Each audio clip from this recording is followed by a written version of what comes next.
Assalamualaikum warahmatullahi wabarakatuh. Hari ini kita kembali bertemu lagi ya dalam live streaming mata pelajaran pendidikan agama Islam dan juga budi pekerti. Untuk materi pada siang hari ini kita akan mempelajari tentang puasa. Nah, tujuan dari materi kali ini yaitu diharapkan setelah kalian mempelajari ini ya puasa, kalian bisa memahami pengertian dari puasa dan juga ketentuan-ketentuan lain yang berkaitan dengan puasa. Sebelum mulai pembelajaran, alangkah baiknya kita berdoa dulu ya. Berdoa mulai. Bismillahirrahmanirrahim. Lanjut materi yang pertama. Pengertian dari puasa. Kalau secara bahasa, puasa itu berasal dari bahasa Arab, yaitu as-saumu, yang artinya menahan diri dari segala sesuatu, seperti menahan makan, menahan minum, menahan hawa nafsu, dan juga menahan dari bicara yang tidak bermanfaat. Kalau secara istilah, pengertian puasa itu adalah menahan diri dari segala sesuatu yang membatalkannya, mulai dari terbit fajar sampai terbenamnya matahari dengan niat dan juga syarat tertentu. Ini pengertian dari puasa. Lanjut. Ada macam-macam puasa. Macam-macam puasa itu ada dua, puasa wajib dan juga puasa sunnah. Kalau puasa wajib pengertiannya adalah puasa yang harus dilaksanakan oleh setiap umat Islam yang sudah baligh, dan apabila meninggalkan dia itu mendapatkan dosa. Ini puasa wajib. Kalau yang puasa sunnah itu puasa yang apabila dikerjakan akan mendapatkan pahala, dan apabila ditinggalkan itu akan mendapatkan dosa. Ada dalil di dalam Al-Quran yang sudah menerangkan tentang kewajiban dari puasa bagi orang-orang Islam, yaitu Quran surat Al-Baqarah ayat 183 yang bunyinya Bismillahirrahmanirrahim. Ya ayyuhalladzina amanu kutiba alaikumusiyam kama kutiba alal ladzina min qablikum la'allakum tattaqun, yang artinya, wahai orang-orang yang beriman, diwajibkan atas kamu berpuasa sebagaimana diwajibkan atas orang sebelum kamu agar kamu bertakwa. Quran surat Al-Baqarah ayat 183. Jadi di dalam Al-Quran itu sudah diterangkan mengenai kewajiban dari puasa. Nah, puasa wajib itu misalkan contohnya ya, ada puasa Ramadan, puasa nadar, puasa qadha, dan juga puasa kafarat. Ini yang contoh dari puasa wajib. Kalau yang contoh dari puasa sunnah misalkan puasa sunnah Senin Kamis gitu ya, puasa sunnah Daud gitu, dan juga yang lainnya. Lanjutnya ada ketentuan dari berpuasa. Ketentuan berpuasa yang pertama itu ada berakal. Yang pertama berakal ya. Jadi orang-orang yang nggak punya akal, kayak misalkan gila, itu tidak wajib berpuasa. Terus yang kedua ada baligh. Baligh itu berarti maksudnya udah dewasa. Batasan baligh untuk yang laki-laki itu berarti sudah sunat. Kalau yang perempuan itu berarti sudah pernah haid atau menstruasi. Yang ketiga ada mampu berpuasa.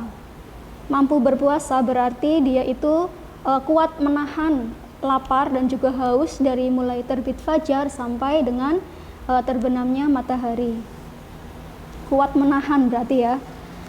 Terus kalau syarat sahnya berpuasa, yang pertama itu beragama Islam. Selain agama Islam berarti enggak berkewajiban puasa.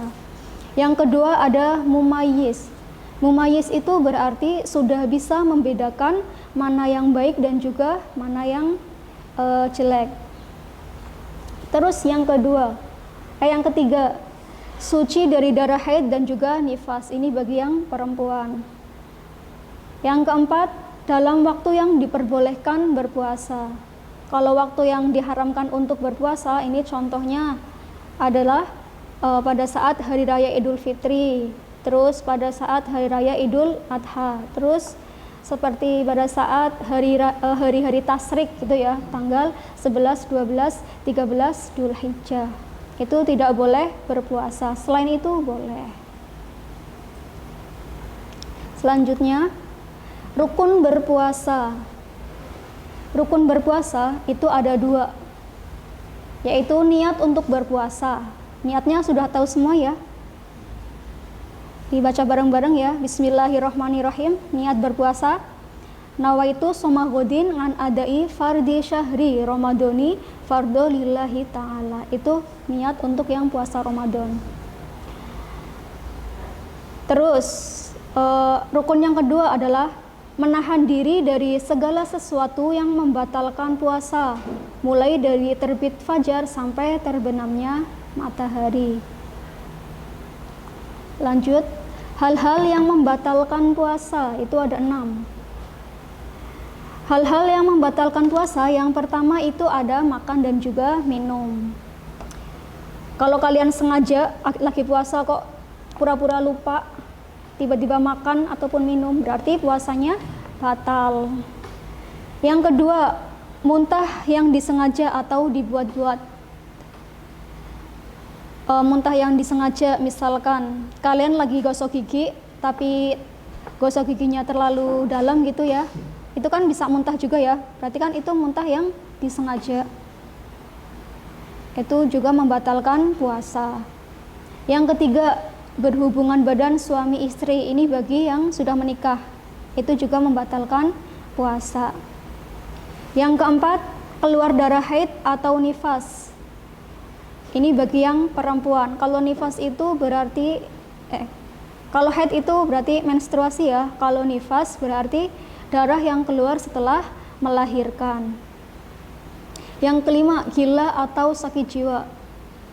Ini juga misalkan waktu pagi sampai siang orang itu masih baik-baik saja ya, masih waras gitu, masih normal, tapi kemudian setelah duhur misalkan tiba-tiba dia gila gitu, itu juga membatalkan puasa gitu ya.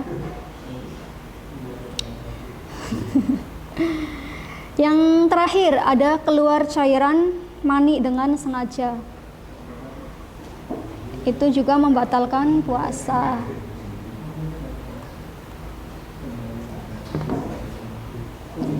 Lanjut, hal-hal yang disunahkan dalam berpuasa.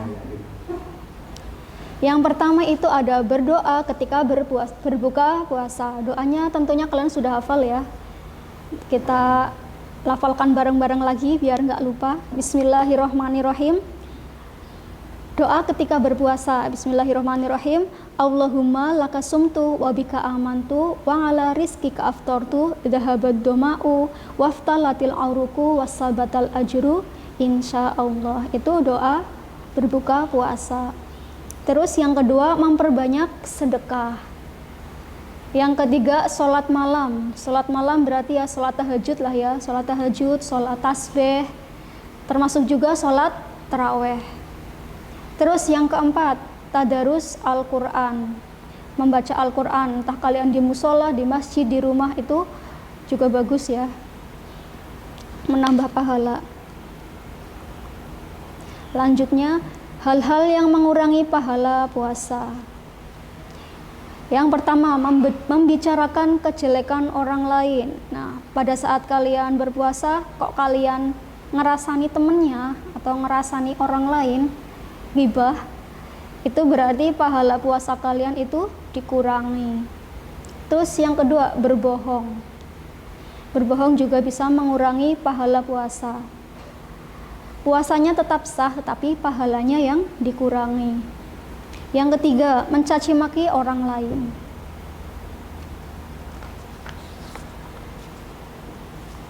Lanjut, orang-orang yang diperbolehkan tidak melaksanakan puasa wajib. Nah, ini ada ketentuan ya. boleh tidak melaksanakan puasa.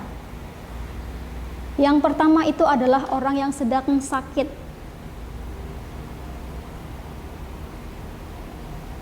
Orang yang sedang sakit, sakitnya parah misalkan gitu ya.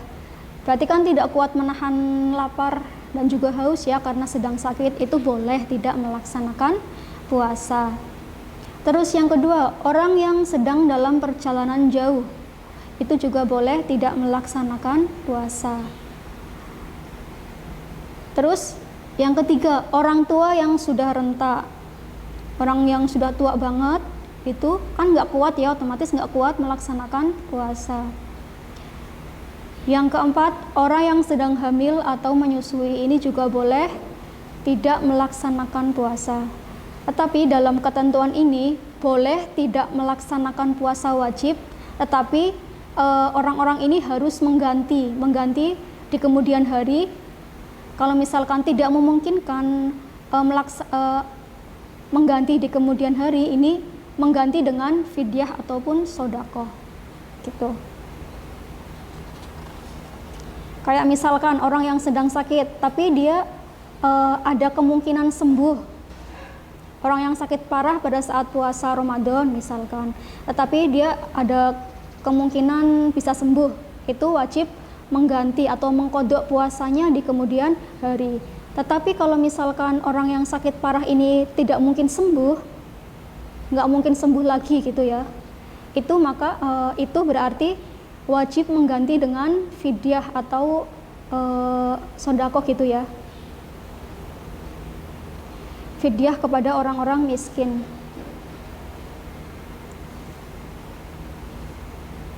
Lanjut,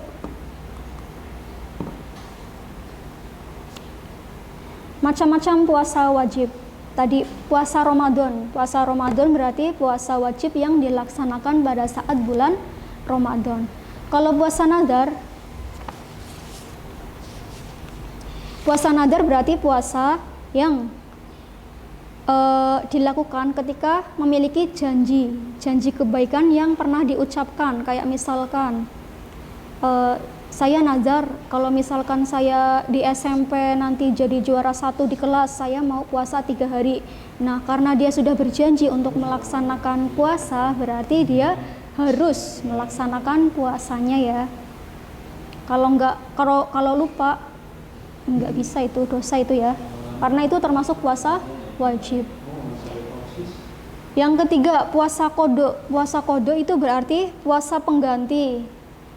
Misalkan pada saat bulan puasa yang perempuan itu haid gitu ya, mengalami menstruasi selama 1 minggu, maka pada bulan-bulan berikutnya atau hari-hari setelah bulan puasa itu berakhir, bulan Ramadan berakhir, itu dia itu berkewajiban untuk mengkodok puasa yang ditinggalkan. Yang terakhir ada puasa kifarat. Puasa kifarat itu adalah puasa karena denda, karena melanggar suatu aturan. Untuk pembahasan lebih lanjutnya ada di slide berikutnya ya. Nih, puasa kifarat.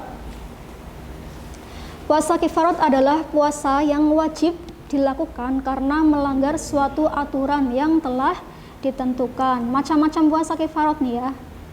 Nih, ada banyak macam-macam puasa kifarat ini ya. Yang pertama, seseorang tidak mampu memenuhi nadar. Misalkan tadi dia sudah berjanji akan melaksanakan puasa ketika menjadi juara 1 di SMP ya, tetapi kemudian tidak mampu untuk melaksanakan puasanya, itu maka membayar fidyah kepada orang miskin